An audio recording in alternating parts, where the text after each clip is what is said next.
Hello friends, स्वागत है आपके अपने यूट्यूब चैनल पे। दोस्तों, एक और धमाकेदार आईपीओ होने वाले हैं जो कि 45 ईयर ओल्ड कंपनी है। 92% की प्रमोटर होल्डिंग है।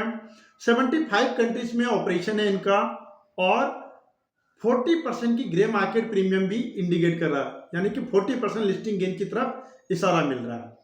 सो जानेंगे वीडियो में वो कंपनी कौन सी है और इसका आईपीओ एक्चुअली में कब आने वाला है।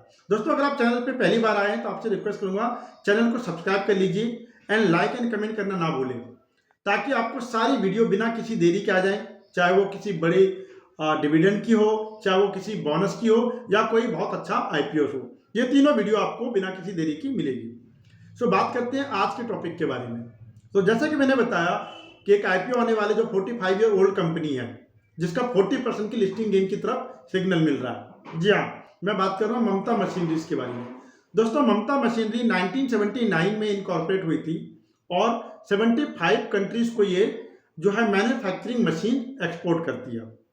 सो ये क्या करती है बेसिकली, जो पैकेजिंग मशीन है, जो प्लास्टिक पैकेजिंग मशीन, पाउच जो पैकेजिंग में यूज होती है, वो मशीन बनाती है और उसको एक्सपोर्ट करती है। तो आप कह सकते हैं एक मैन्युफैक्चरिंग कंपनी है जो कि पाउचिंग, प्लास्टिक बैग पैकेजिंग की जो मशीनरीज होती है उनको मैन्युफैक्चर करके एक्सपोर्ट करती है। तो कंपनी जो डील करती है कंप्लीटली मैन्युफैक्चरिंग सॉल्यूशन और पैकेजिंग इंडस्ट्री में डील करती है। ये जो अपना अगर बात करें कंपनी की, तो जो आईपीओ है वो 179 करोड़ का है और ये पूरा का पूरा आईपीओ ऑफर फॉर सेल है। दैट मीन्स ये जो फंड आएगा 180 करोड़, 79 और 80 बोल सकते हैं आप, ये कंपनी को नहीं मिलने वाला है। ये प्रमोटर अपनी हिस्सेदारी रिड्यूस कर रही है।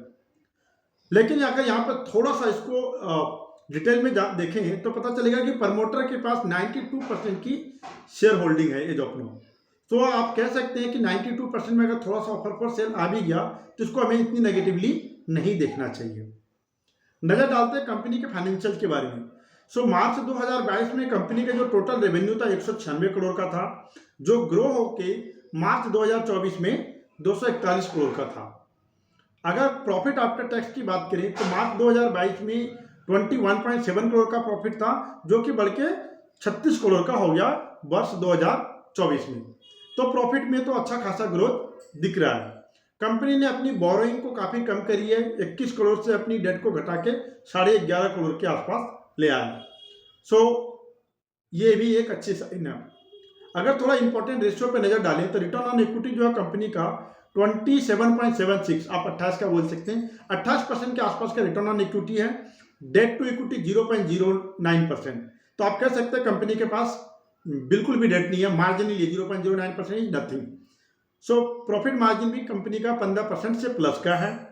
प्राइस टू अर्निंग की बात करें तो 16.5 का पीई है। तो पीई मल्टीपल भी ठीक है, रिटर्न ऑन इक्विटी भी ठीक है। सो फाइनेंशियल जो डेटा है कंपनी का काफी साउंड दिख रहा है। बिजनेस मॉडल तो यूनिक है ही, साथ में फाइनेंशियल डेटा भी काफी साउंड है। एक बार देखते हैं आईपीओ डिटेल पे, पहले नजर मारते हैं कि आईपीओ क्या है इनकी। सो आईपीओ 10 रुपए के फेस वैल्यू के साथ 230 रुपए की प्राइस रेंज है, 230 से 243 के बीच का।